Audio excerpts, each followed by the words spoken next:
Hey, what's up guys, this is Thunderstruck115 and today I have got another video for you. And in today's video, we are going to be ranking all of these special weapons against each other in Black Ops 4 Zombies. Now, this list took quite a while to make because of the fact that it was hard to compare the Aether Story weapons to the Chaos Story weapons. Now, once I played around with all 8 of them, I can make a list for the Chaos Story, and I can make another separate list for the Aether Story and which ones were worst to best, but ranking them against each other wasn't that easy because of how different the Aether Story maps are from the Chaos Story maps, especially in terms of special zombies. But anyways, yeah, also this list is my own personal opinion, and to be honest, I don't really think that there's any special weapon that is objectively better or worse than the other ones, except maybe like 2 of them. But the rest of them, it really just comes down to personal preference, and therefore I really don't expect to be much agreement on this list. But anyways, enough chit chat. Let's go ahead and kick this off with our number 8 spot, which is going to be the Hellfire. Now, this is the one weapon that I think is objectively worse that I know of. It's a flamethrower for the Aether Story, made by Nikolai, and the thing is, it takes quite a while to kill the zombies when you compare it to the other special weapons. Like, all the other weapons in the Aether storyline kill relatively quickly, and even all the weapons in the Chaos storyline kill quicker than this. At least it's level 1 ability. Now, level 2, you get the Blast Vent, which is sort of like a miniature Thunder Gun, I would say, but not nearly as effective.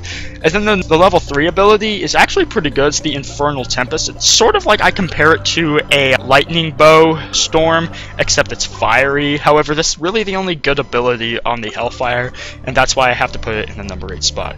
Moving in our number 7 spot, we have the Scepter of Rod.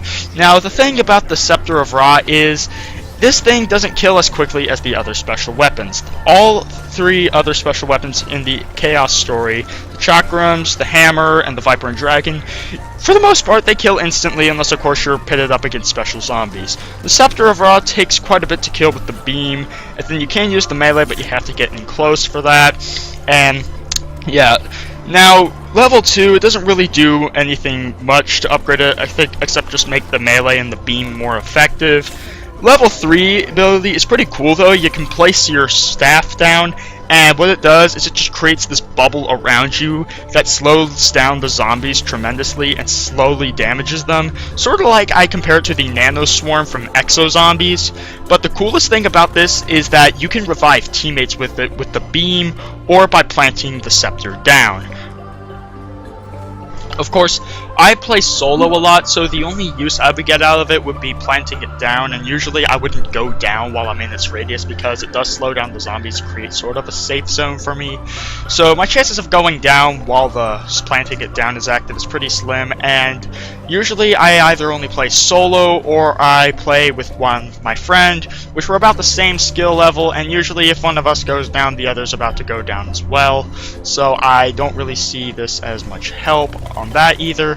If you play pubs a lot, then this is probably one of the more useful ones to run because your teammates are probably already going down a lot, and hopefully you can get them to not leave and end the game, because apparently Treyarch doesn't know how to bring host migration from Black Ops 2 into Black Ops 4, but that's an entirely different subject. But anyways, Scepter of Rod, number 7. Okay, from this point forward, I don't think that any special weapon is objectively better than any other, and at this point it's really just personal preference for me. But coming in our number 6 spot, we have the Ragnarok DG5. Basically the Ragnarok DG4, but with added abilities. So, your level 1 is your basic slam attack, which is basically your right trigger from Black Ops 3. Pretty cool, sort of effective, but you have to jump into a crowd of zombies to do that. Then your level 2 ability is kind of cool. Basically, it's electrocution, where you click your things together, and zombies near you, some of them, will have this beam of electricity arc to them, and they'll get killed. And it's pretty cool wandering around, but it doesn't provide the ultimate protection though. But the cool ability would be Trap Mode, which you get with level 3, which you deploy it down and any zombies near you just fly up into the air and die. It's really cool to create a sort of safe zone so you can revive your teammates. I am not 100% sure about this, but I think it automatically revives nearby teammates when you put it in Trap Mode. But even if it doesn't, you could just set it down in Trap Mode and revive them manually either way. So yeah, but again, I mainly play solo, and while this may be kinda good for training, it's not the best, so it's have to come in there on number 6 spot. Coming in at our number 5 spot, we have the Chakrams of Vengeance. Now, when I saw all 4 of the special weapons for the Chaos storyline, I thought the Chakrams would probably be the most lame of all of them. It's actually not. It's actually pretty cool, especially on the map 9. Basically, you have one Chakram in your hand that you can do a melee with, but to be honest, it's kind of slow. But where you really shine is you throw your other Chakram, and it bounces around a whole bunch of zombies quickly before returning. Basically like a faster version of the Hell's Retriever, except you can just keep throwing it immediately until you run out of your special meter. Then your level 2 Chakrams will increase your movement speed while they're active tremendously, making this a really good option for training, especially on 9.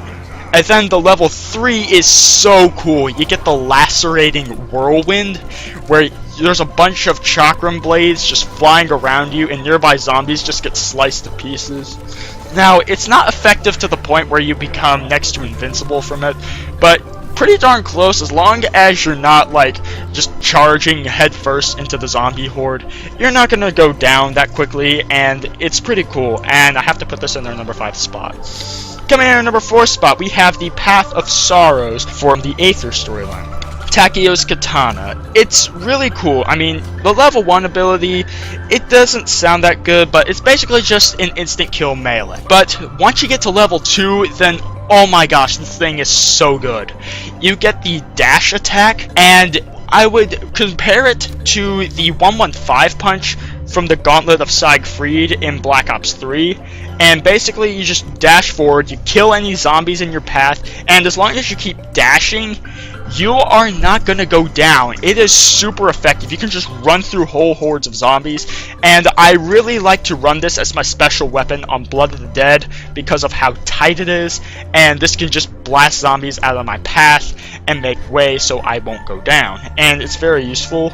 And then the level 3 ability is the Shadow of Death, where it's basically like an in plain sight, all the zombies just ignore you. Now, if you're training and you want to get the most kills with this, then I don't really use it, but if I need to do something like get perks or revive teammates or something, then this ability is amazing.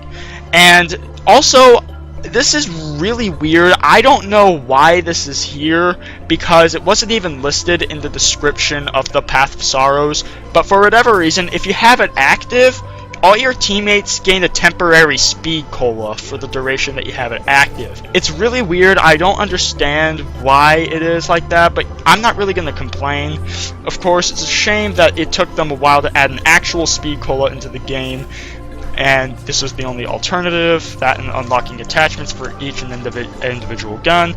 But yeah, Path of Sorrows is amazing. Comes in our number 4 spot. Coming in our number 3 spot, we have the Viper and Dragon. And this thing is just freaking badass. In one hand, you have a whip sword that you can crack like a whip, but slices to death like a sword. And in the other hand, you have this hand cannon that shoots freaking explosives, it seems like, and it's very effective. You will kill the zombies right in front of you with the sword. If they're at a range, you can blast them with that dragon hand cannon, and it's super cool. And then level 2 ability, it just makes each of them more effective.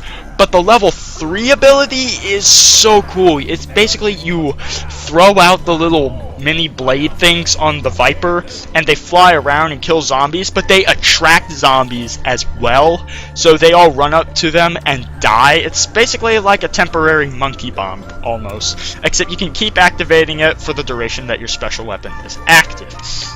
And it's also pretty effective against bosses, like slicing them with the Viper while repeatedly shooting them with the Dragon is a good way to take out the Gladiators on 9 or the Stoker on Voyage of Despair. And it's just overall a pretty good special weapon, and I have to put it in our number 3 spot. Coming in at our number 2 spot, we have the Overkill minigun. Now, I'm pretty sure some of you weren't expecting this, but the reason why I like this is because it's good at both camping and training. Is because of the fact that it is one of the few special weapons that actually has a long range ability, and I really like to run this on the map Classified for a couple of reasons. There are long narrow corridors, however there is still some maneuverability. It basically means that the katana is not necessary, and I prefer to run this because I can camp in the elevator and the top like I used to do on the map 5, and this remains effective in there. However, if I want to train the war room, it's still effective there. It's the level 1 is the minigun, is pretty much the same thing as the death machine from Black Ops 3. The level 2, you get a grenade launcher, which is kind of cool, but however, it can damage yourself. The level 3 ability is amazing though. It's the tactical nuke ability where you just set the minigun to self-destruct and it kills all the zombies on the map. Now, you do immediately have to stop using your special weapon whenever you use the nuke ability, and I didn't know that the first time I tried it. However, since then what I would do is I would use the minigun and the grenade launcher ability to rip through as many zombies as I could, and then right before my special weapon would go away, I would activate the nuke ability and go out with a bang. And oh my gosh, it's just so cool. And it's my favorite special weapon in the Aether storyline, and it has to come in at our number 2 spot. And ladies and gentlemen, coming in at our number 1 spot, I'm pretty sure you all know what it is by process of elimination, the Hammer of Valhalla. Basically, what this is just a war hammer, and the thing is, it's a good melee weapon because you keep swinging it so fast, and it's very powerful. You could just walk through zombies, walk just right through the hordes using this thing, and it's so effective. Also, you gain armor while using it. Now, I know every special weapon, when you activate it, you get 2 points of armor, and you get hit twice and it goes away. No, but each time you kill a zombie with the Hammer of Valhalla, a bit of armor regenerates, and then it goes away once your special weapon is gone. But the level 2 ability is really amazing, where you slam your hammer down and nearby zombies just get electrocuted. But the level 3 ability, the Hammer Bolt, is so amazing. It's got really high range, and it's super effective. It's like having a Wunderwaffe with infinite ammo for a short amount of time. And it's good against regular zombies, good against catalysts, good against gladiators, good against stokers, good against blight fathers, you name it. It's just I'm just at a loss to describe how amazing this thing is, and I have to put it in our number 1 spot. But anyways, if you enjoyed this video, make sure you slap that like button and subscribe for more content. Also, tell me what your favorite special weapon is in Black Ops 4 Zombies. That's it. Peace!